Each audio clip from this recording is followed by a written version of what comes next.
Before working with the Cortool, add oil to all its moving parts. This allows you to work more comfortably and prolongs the life of the Cortool.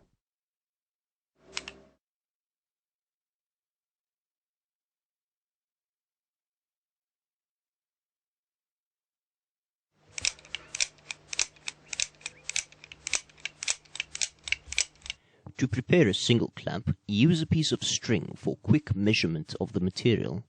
Hold the string along the handle of the tool to get the standard length of approximately 160 millimeters.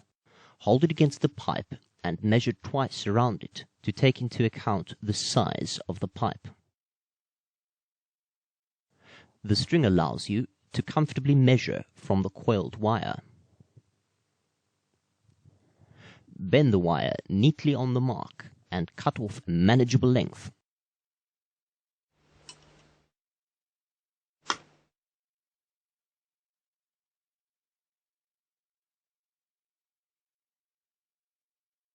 The clamp is then formed around the pipe by bending the ends of the wire through the loop, around the pipe, and through the loop again. Now the clamp is ready for use.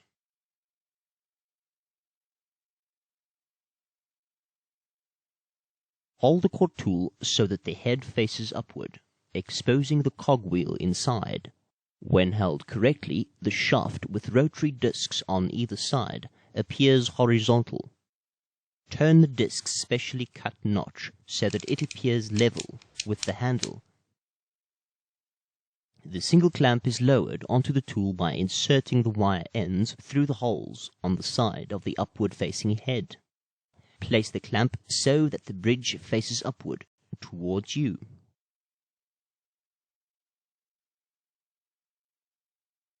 The clamp is held in place by bending it outward through the specially cut notch and bent over and around it for grip.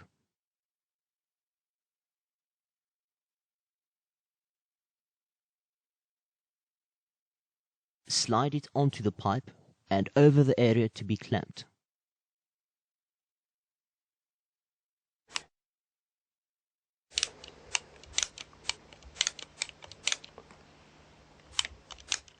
To neaten the clamp's hold around the pipe, one can press the wire together.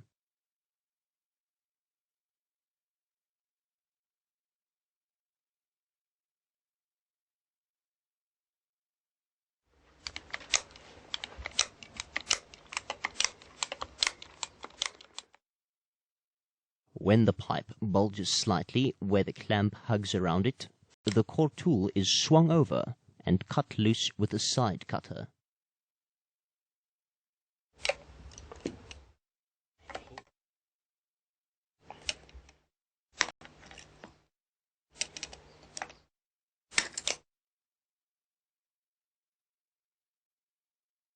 Flatten the wire ends sticking up from the clamp and smile at yourself for having completed a single clamp.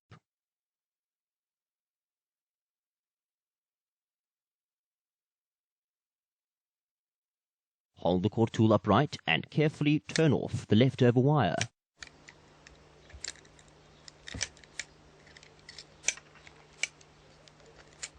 Now we can tackle the double clamp.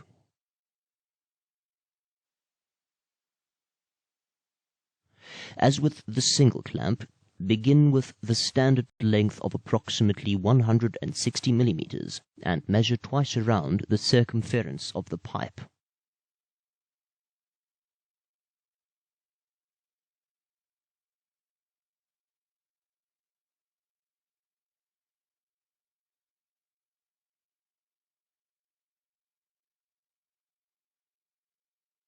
Bend the wire once on the mark.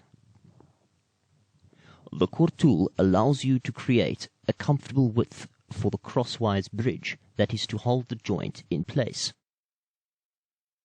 Bend the wire again to indicate the size of the crosswise bridge.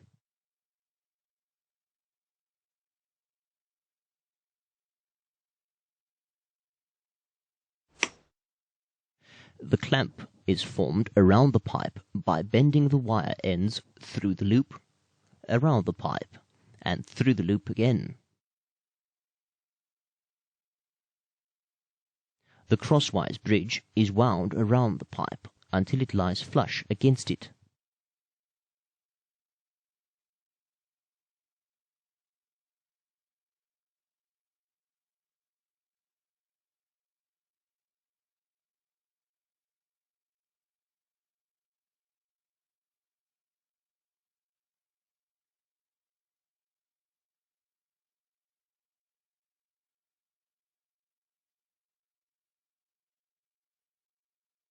Place the clamp so that the crosswise bridge faces upward towards you.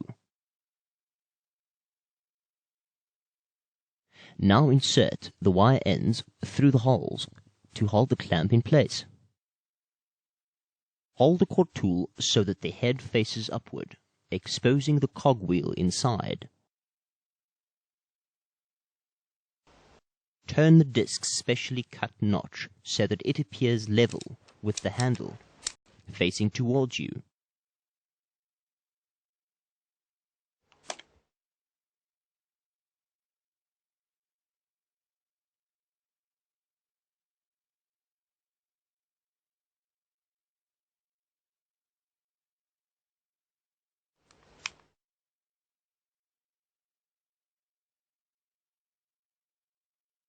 Note the ease with which one fastens the clamp, even though the pressure is rapidly building around it.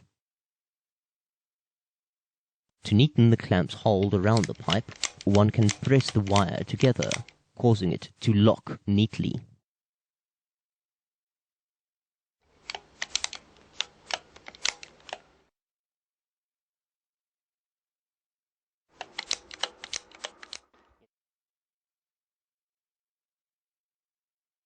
When the pipe bulges slightly where the clamp hugs around it, the Cortool is swung over and cut loose with the side cutter.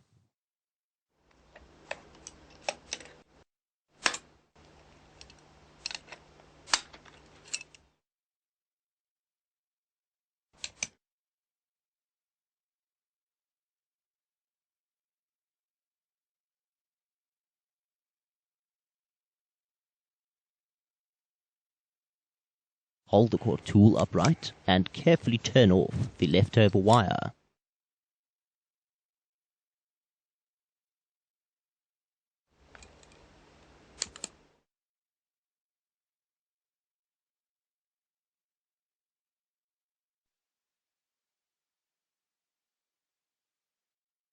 Begin with a 160 mm piece of wire to form the leg of the V-clamp.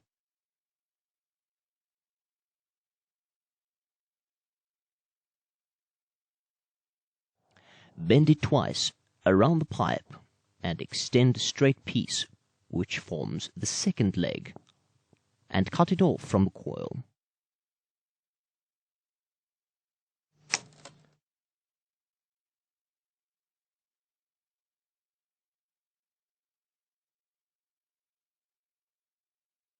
Load the clamp onto the Cortool by crossing the two legs over the angular nose on top of the Cortool. As with the single and double clamps, the wire ends are bent outward through the specially cut notch and locked by winding it around it.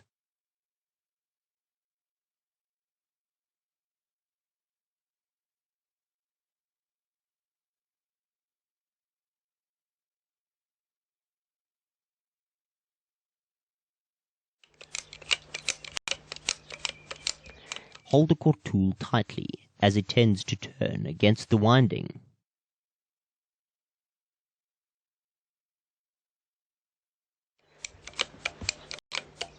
To neaten the clamp's hold around the pipe, one can press the wire together. When the pipe bulges slightly where the clamp hugs around it, the Cortool is swung over 180 degrees to lock the clamp. To finish off, the wire ends are untied from their position at the notches to allow one to wind it safely without snapping the wire.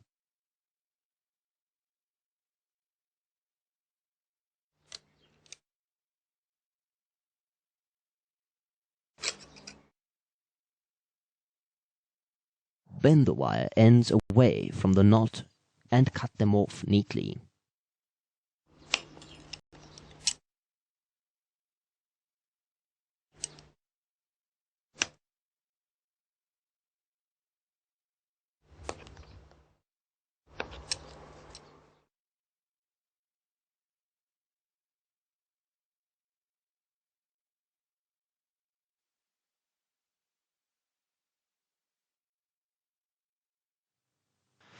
The Cortool system provides a variety of techniques to suit all your clamping needs. These include single, double, and V-clamps. The double clamp makes use of a crosswise bridge lying across the area to be joined. Large clamping applications require wider double clamp variations.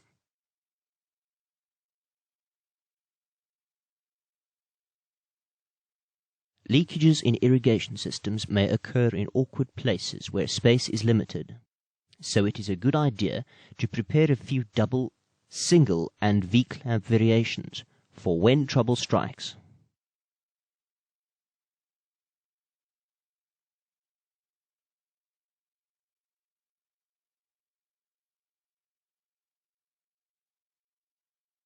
The Cortool also comes in handy when, for example, joining the ends of a fence wire that has snapped. The Cortool allows you to make two eyelets which are joined in the middle.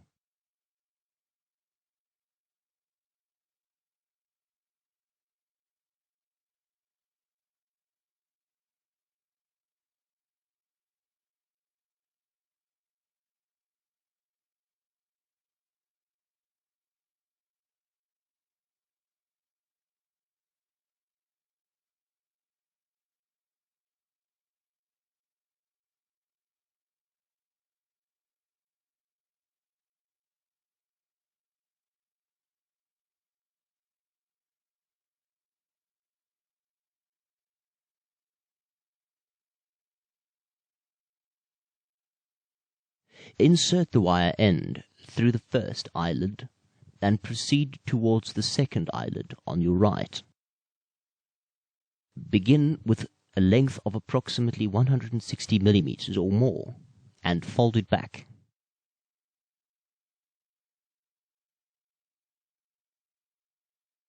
This end forms the first leg of the joint, which is bent to the front from underneath the joint and bent over to be tied later.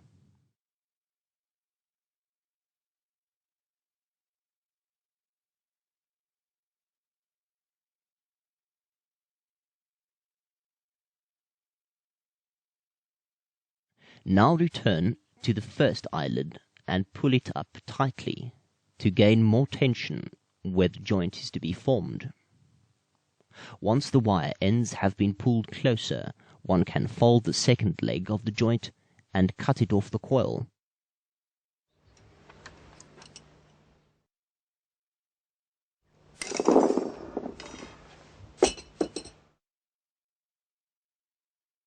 The second leg is bent over from the top, while the first was folded from underneath the joint.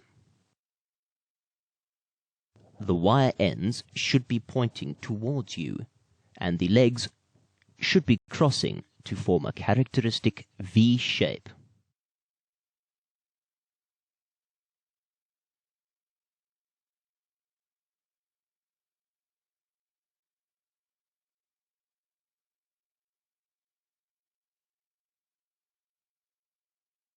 Hold the tool so that the head faces upward, exposing the cogwheel inside.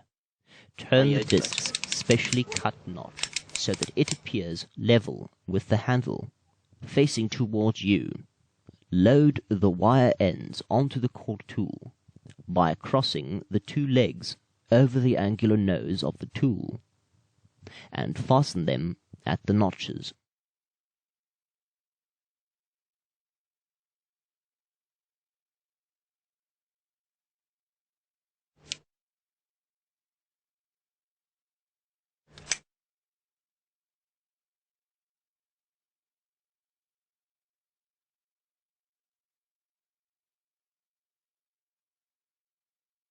Remove the leftover wire to work more comfortably.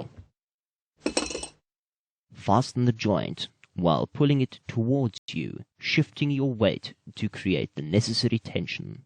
Hold the Cortool at the head while cranking it.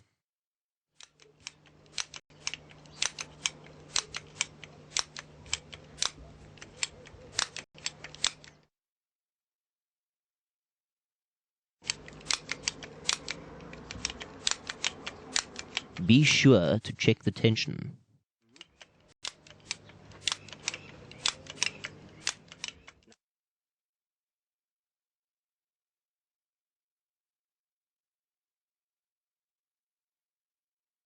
As the tension increases, one might need to readjust the Cortool's relative position as it turns against the winding direction.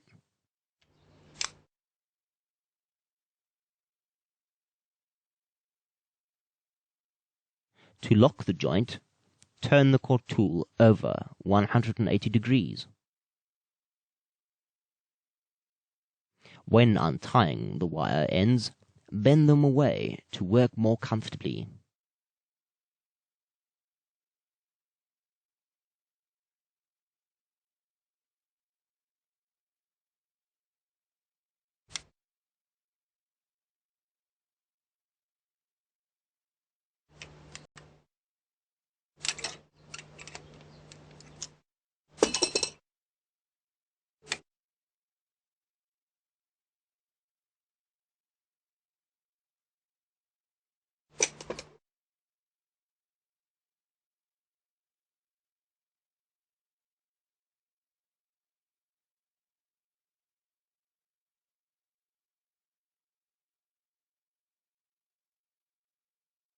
When the joint is secured, one can clean it up for a finer finish.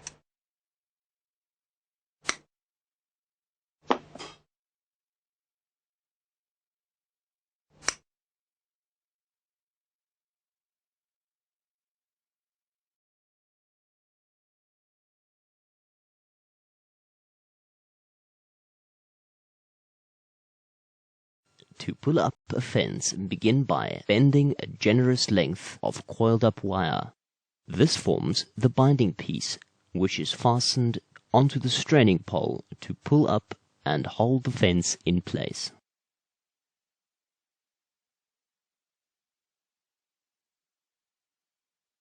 The binding wire is joined to the other end by a strong knot in the middle. To create such a knot, a shorter length from a different coil of wire is used to create what looks like a little hook.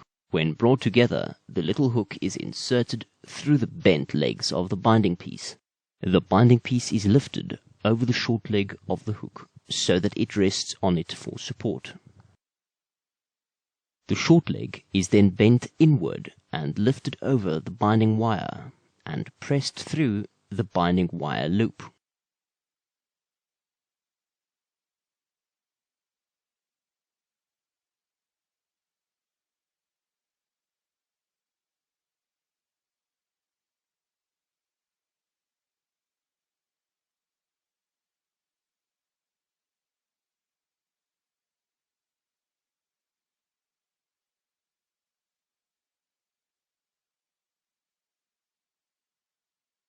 Insert one leg of the binding piece through the pole and load it onto the Cortool.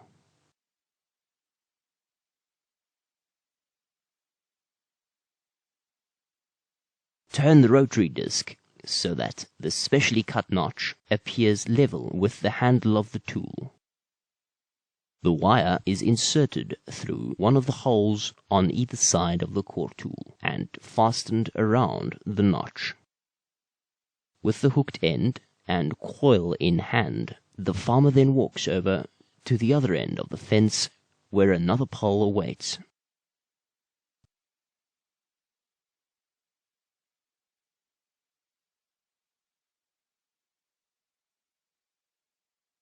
The wire is wound twice around the pole, cut off from the coil, and fastened tightly.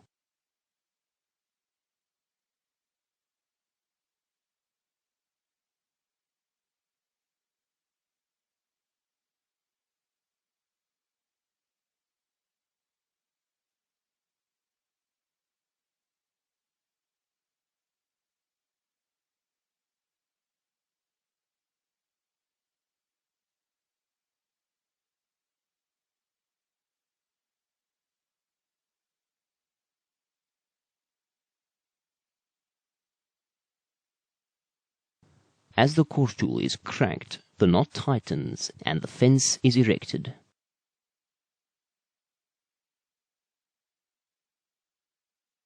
Undoubtedly, this is the strongest known wire knot.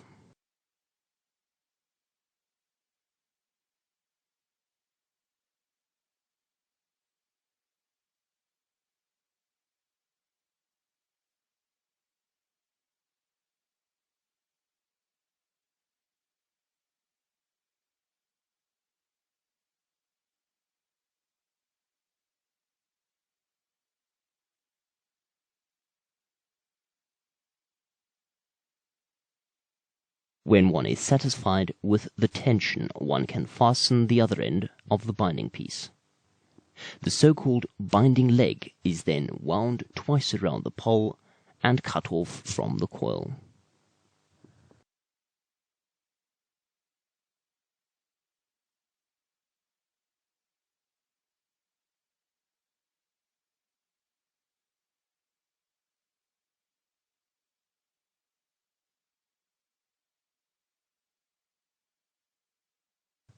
One can bend the wire around itself to secure it and clean it up by cutting off the leftover wire.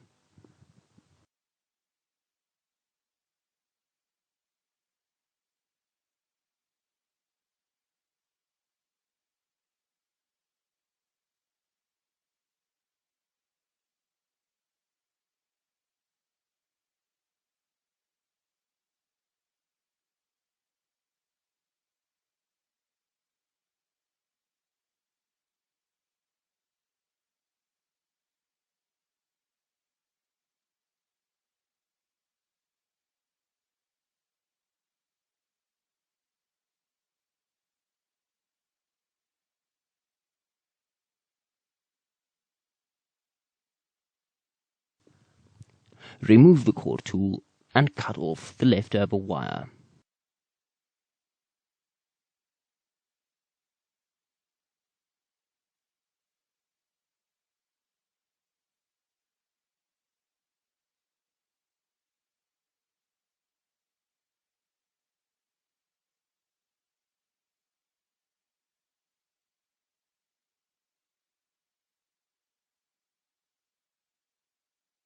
If preferred, one can perform a similar bind and knot operation with a chain.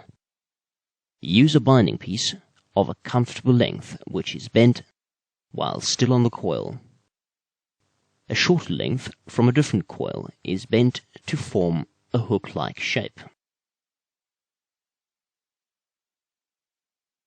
When bent, the short leg of the hook should point towards you.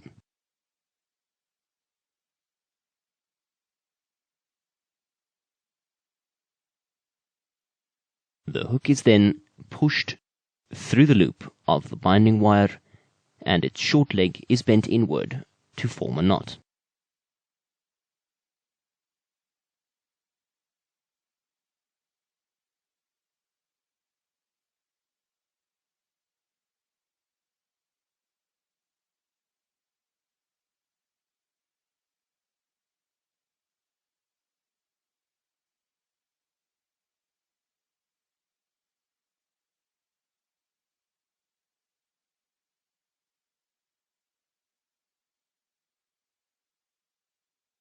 The binding wire is inserted through the first link of the chain. The chain is taken around the pole and brought around until the links touch.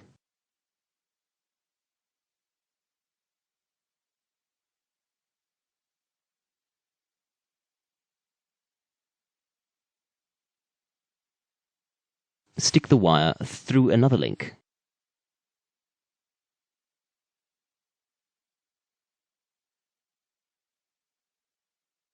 Hold the Cortool correctly, with the head facing upwards, and turn the disc's specially cut notch to appear level with the handle. The binding wire is then inserted into any one hole on either side of the Cortool head, and is locked at the notch. The loose chain allows you to move the binding side up and down according to your binding and fencing needs.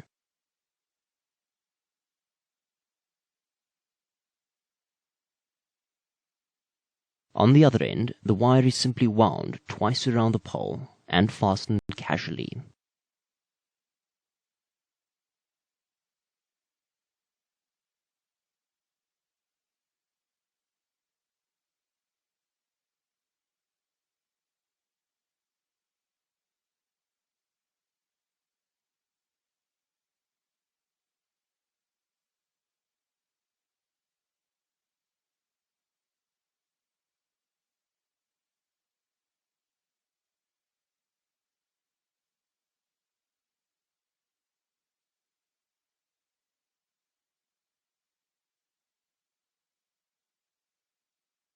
The Cortool is cranked to tighten the knot which holds the tension and to fix the bind onto the pole.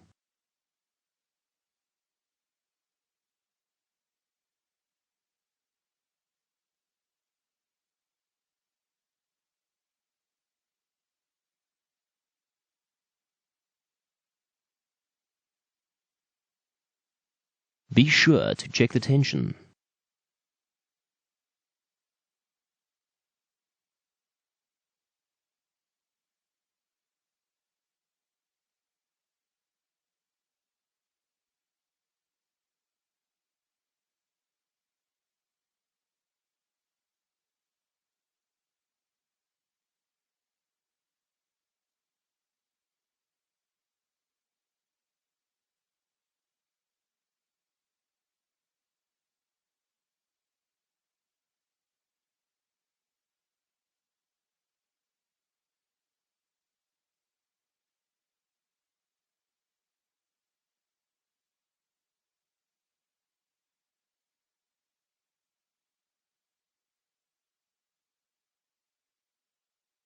The binding wire is wound twice around the pole and fastened onto both legs of the binding piece.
Now cut off the binding piece attached to the chain and remove the chain for the next bind.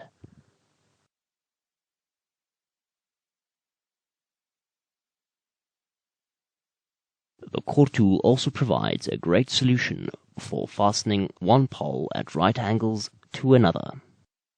Begin with a piece of string for quick measurement of the material. Measure once diagonally around both poles. Include an extra length of approximately 160 millimeters for fastening it. The wire is bent according to the measured length on the string, and when bent over, it is cut off.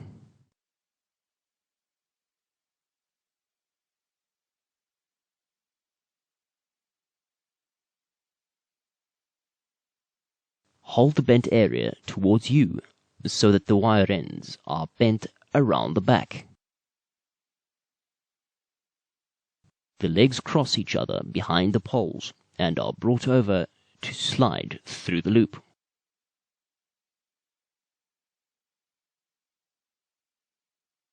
Hold the Cortool correctly. The wire ends are inserted into the holes on the side of the Cortool head and fastened at the notch.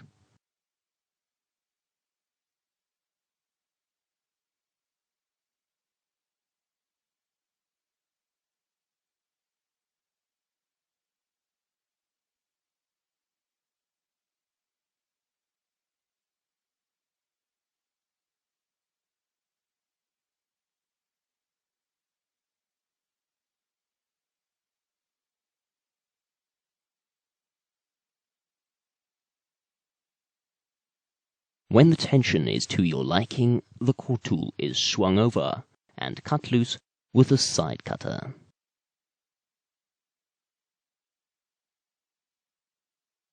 Remove the Cortool to flatten the leftover wire.